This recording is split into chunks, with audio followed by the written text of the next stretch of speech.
আসসালামু আলাইকুম। আমি নিপা বলছি টাঙ্গাইল থেকে। My daily life at home থেকে সবাইকে জানাই স্বাগতম।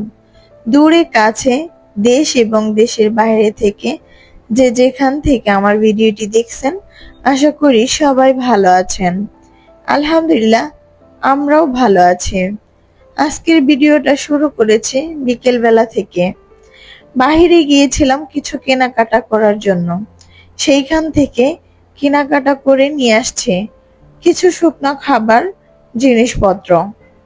এইখানে দেখতে পাচ্ছেন বাবুর জন্য দুটো মিল্ক নিয়েছিলাম, ফ্রোজেন রুটি, নুডলস এইগুলা কিন্তু নিয়ে আসছিলাম। সাথে টুকটাক আরো কিচেনের জিনিসও নিয়ে আসছি।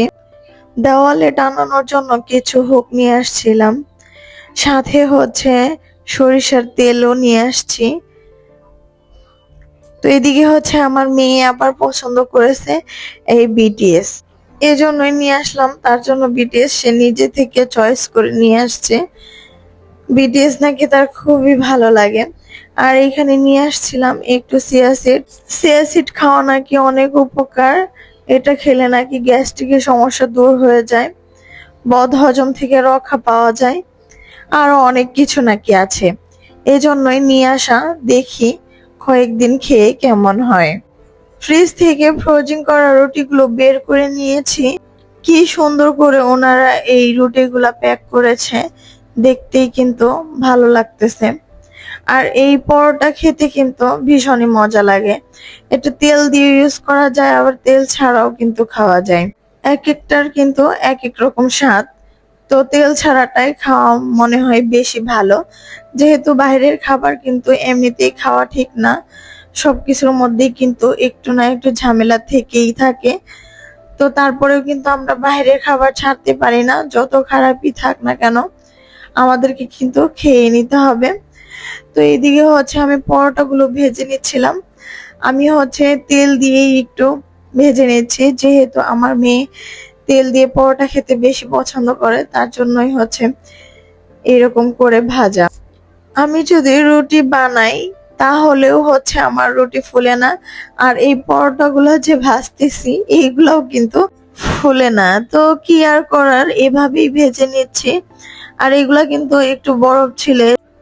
সকালবেলা কিন্তু রুটি নাস্তা করতেই বেশি ভালো লাগে, ভাতের থেকে কিন্তু রুটিটাই বেস্ট। পরোটাগুলো আমি ভেজে নিয়েছিলাম, আর তেমন কিছু করব না, সাথে ডিম পোচ করে নেব। যেহেতু ছেলেকে আজকে ডাক্তার দেখাবো, এজন্যই অল্প একটু নাস্তা করে আমরা বের হয়ে যাব। ডিম পোচ সাধারণত অনেকেই এই হলুদ কুসুমটা আস্তই রাখে, কিন্তু আমার ওইভাবে খেতে তেমন ভালো লাগে না। এজন্যই আমি কিন্তু কুসুমটা ভেঙে দিয়ে কিন্তু ডিমটা ভেজে নেই। মানে একটু কাঁচা কাঁচা লাগে, কেমন যেন আমার কাছে খেতে তেমন ভালো লাগে না। আসলে কিন্তু এক একজনের এক এক রকম খাওয়া দাওয়া। ডিম পোচ আর পরোটা খেতে কিন্তু ভালোই লাগে। এই তো আমি প্লেটে নিয়ে নিচ্ছিলাম। প্রথমে মেয়ের জন্য দিয়ে দিয়েছি, ভাগ্নির জন্য দিয়েছি, তারপর এইদিকে আমার জন্য বেড়ে নিচ্ছি পরোটা আর ডিম পোচ। এই তো বিসমিল্লাহ বলে একটু খেয়ে নিচ্ছি। খেতে কিন্তু ভীষণই মজার ছিল।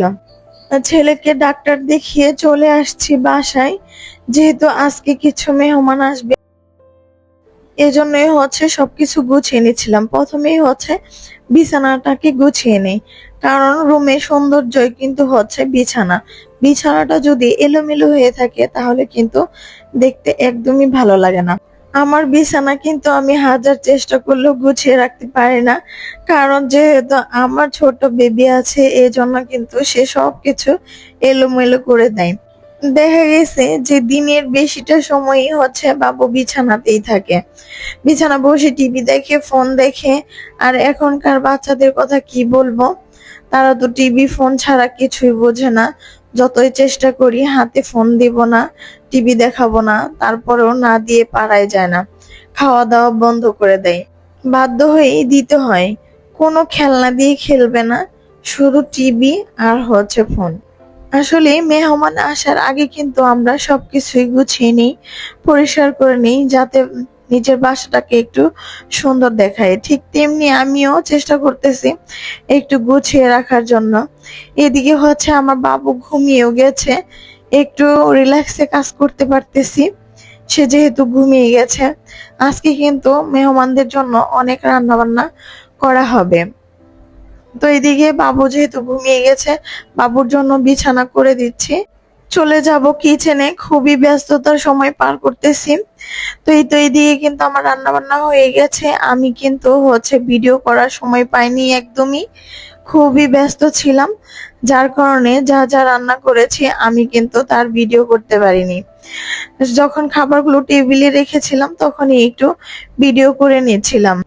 যাই হোক, আমার ভিডিওটি যদি আপনাদের ভালো লেগে থাকে তাহলে অবশ্যই একটি লাইক দিয়ে আমার পাশেই থাকবেন, আর প্লিজ একটা সাবস্ক্রাইব করে সঙ্গেই থেকে যাবেন। উপরে থাকা বেল বাটনটিতে অবশ্যই একটি চাপ দিয়ে যাবেন, যাতে করে আমার ভিডিও নোটিফিকেশন আপনার কাছে চলে যায়। তো এই তো কিছু কিছু আপুরা আমাকে হচ্ছে কমেন্ট করেন যে হচ্ছে আমাকে যে সাবস্ক্রাইব করেছেন তা আপনারা আমাকে বলেন যে আপনাকে সাবস্ক্রাইব করে গেলাম, আশা করি আপনাকে পাশে পাবো। আসলে এইরকম কমেন্টস না করাই ভালো মনে করি। আমি এত কিছু জানি না, তবে শুনছি যে এরকম কমেন্ট করলে নাকি স্প্যাম হয়ে যায়, আর দুজনের চ্যানেলের নাকি ক্ষতি হয়ে যায়, প্লাস হচ্ছে সাবস্ক্রাইবও কেটে যায়। কাজতে এইরকম ভুল আর কেউ করবেন না। তো এইদিকে কিন্তু দেখি ইউটিউবের আপুরা অনেকে অনেকভাবে সংসারে কিভাবে টাকা জমানো যায় এইরকম টিপস দিয়ে থাকে। তো আমি কিন্তু এই ব্যাংকের টাকা অনেক আগে থেকেই জমাই, আর আপুদের ভিডিও দেখে দেখে আরো শিখে যাচ্ছি কিভাবে টাকা জমা করা যায়। তো দেখি চেষ্টা করে ব্যাংকে কত টাকা জমাতে পারি। এর আগেও কিন্তু আমার একটা ব্যাংক ছিল, তো ওটাতে কিন্তু আমি অনেক টাকা জমিয়েছিলাম। তো এইদিকে হচ্ছে আমি হচ্ছে চান্দা মাছের ভর্তা করে নিব। এই চান্দা মাছ কিন্তু ভাজি করে খাওয়া যায় না, যেহেতু এই মাছের চারিপাশে কাটা থাকে, এই জন্য কিন্তু এটার ভাজি খাওয়া কোনোভাবেই সম্ভব না। এজন্যই সবাই ভর্তা করে খাবেন শুকনা মরিচ বা যে কোনো কাঁচা মরিচ দিয়ে।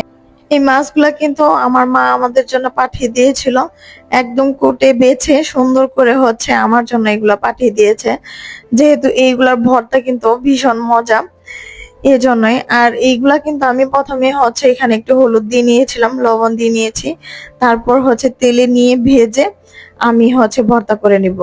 আমি কিন্তু শিলপাটায় ভর্তা করব না, ব্লেন্ড করে একদম ভর্তা করে নিব। কারণ হচ্ছে ব্লেন্ডারে ভর্তা করলে দেখা যাবে এর কাঁটা বা কোনো কিছুই একদমই থাকবে না, সুন্দরভাবে ভর্তাটা হয়ে যাবে। আপনারাও আপনাদের বাসায় এইভাবে এটা কিন্তু ট্রাই করতে পারেন। তো সবাই ভালো থাকবেন, সুস্থ থাকবেন, আমাদের জন্য দোয়া করবেন। আল্লাহ হাফিজ, আসসালামু আলাইকুম।